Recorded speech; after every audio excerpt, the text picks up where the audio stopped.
Hello everyone, welcome to Analyst IES. This is our first video of previous year question discussion series. In this video, we will discuss the history and art and culture question asked in UPSC CSE Prelims 2021. So let's start the video. Question number 1 is, with reference to the history of ancient India, Bhavabhuti, Hastimalla and Shemeshwara were famous. Option A, Jain monks. Option B, playwrights. Option C, temple architects. Option D, philosophers. So answer of this question is option B. Bhavabhuti, Hastimalla and Shimeshwara were famous playwrights. As Bhavabhuti was an 8th century scholar of India noted for his plays and poetry written in Sanskrit.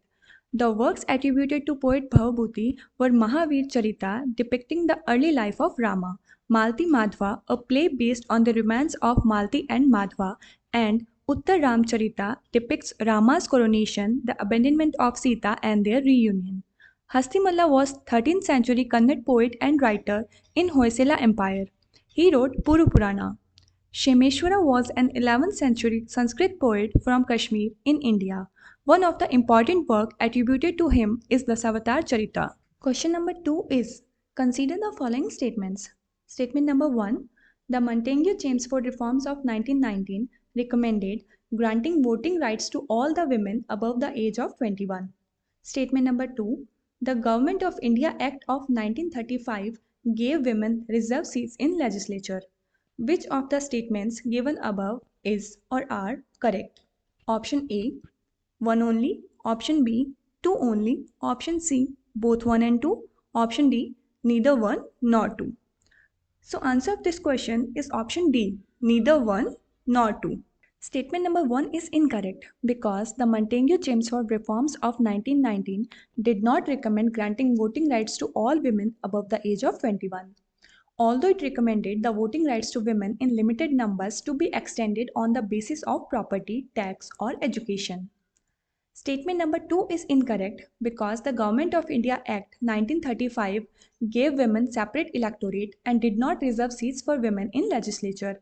It provided separate electorates to depressed classes and laborers also. Question number 3 is, with reference to 8th August 1942 in Indian history, which of the following statements is correct? Option A, the Quit India Resolution was adopted by the AICC.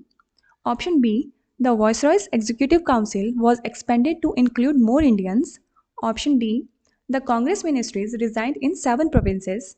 Option D, Cripps proposed an Indian Union with full dominion status once the Second World War was over. So answer of this question is option A. Statement A is correct as the Quit India Resolution was adopted by the AICC on 8 August 1942. Statement B is incorrect because more Indians were added to Viceroy's Executive Council by Government of India Act 1919. First time an Indian was added in this council by Government of India Act 1909.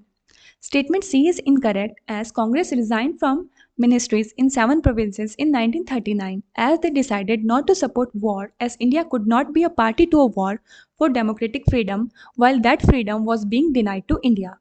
Statement D is incorrect. Yes, Cripps proposed a dominion stated to India, but this was not related to 8 August 1942. Question number 4 is, who among the following is associated with songs from prison, a translation of ancient Indian religious lyrics in English? Option A, Bal Gangadhar Tilak. Option B, Jawaharlal Nehru. Option C, Mohandas Karamchand Gandhi. Option D, Sarojini Naidu. So answer of this question is option C. Mahatma Gandhi was associated with songs from prison, a translation of ancient Indian religious lyrics in English in 1934. Question number 5 is, with reference to medieval India, which of the following is the correct sequence in ascending order in terms of size? Option A, Pargana, Sarkar, Suba. Option B, Sarkar, Pargana, Suba. Option C, Suba, Sarkar, Pargana. Option D, Pargana, Suba, Sarkar. So answer of this question is option A. The order according to the size is Pargana, Sarkar, Suba. The entire Suba was divided into Sarkars, that is districts, each being looked after by a military officer called the Chief Sikadar. Each Sarkar was divided into smaller units called Parganas. There was a Sikadar, that is military officer, Amin or Munsif, that is civilian judge, one Fotadar, that is treasurer, and 2 Kharkuns, that are clerks or writers in each Pargana. Number of villages comprised of Pargana above the Pargana was the Sarkar, a number of Sarkar grouped into provinces called Suba or Mahal. Question number 6 is, who among the following was associated as secretary with Hindu Female School, which later came to be known as Bethune Female School?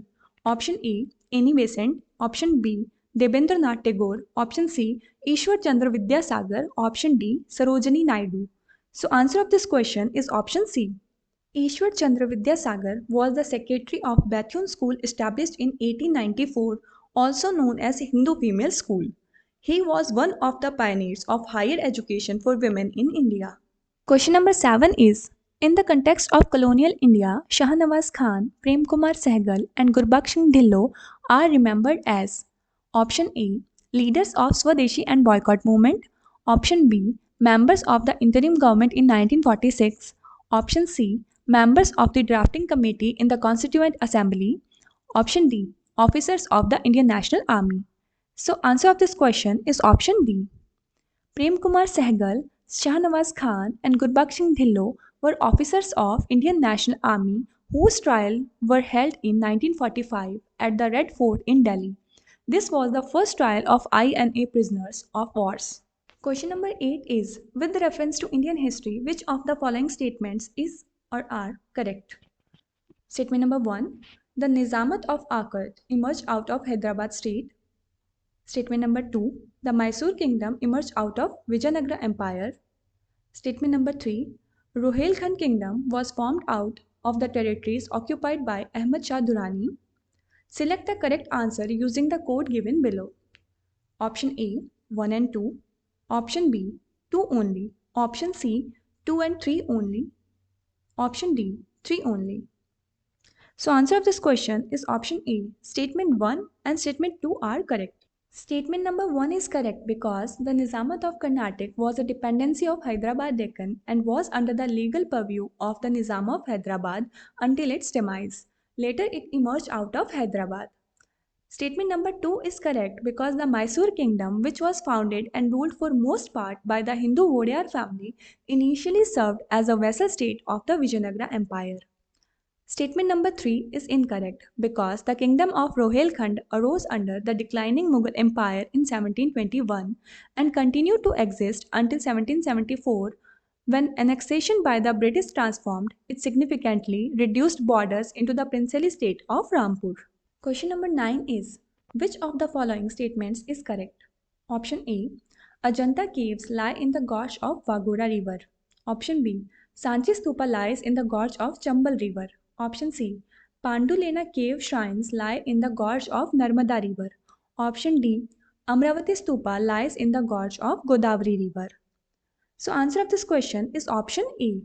Option A is correct because the rocket caves of Ajanta lie in Vaghora river valley near Ajanta village in the Aurangabad districts of Maharashtra. Option B is incorrect because Sanchi lies in an upland plateau region just west of the Betwa river.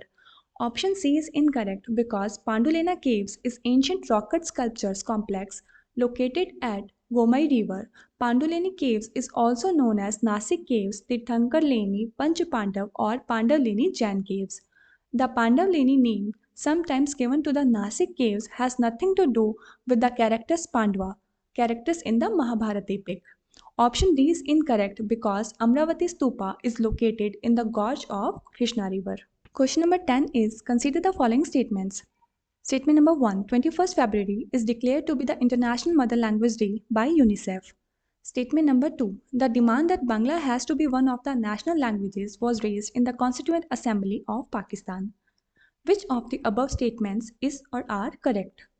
Option A, 1 only. Option B, 2 only. Option C, both 1 and 2. Option D, neither 1 nor 2. So answer of this question is option B, 2 only. Statement 1 is incorrect because 21st February is declared as International Mother Language Day by UNESCO. The idea to celebrate International Mother Language Day was the initiative of Bangladesh. It was approved at the 1999 UNESCO General Conference and has been observed throughout the world since 2000. Statement 2 is correct.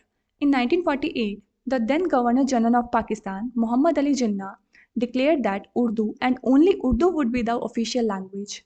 The contentious nature of the official language question came to the fore during the first session of the Constituent Assembly of Pakistan.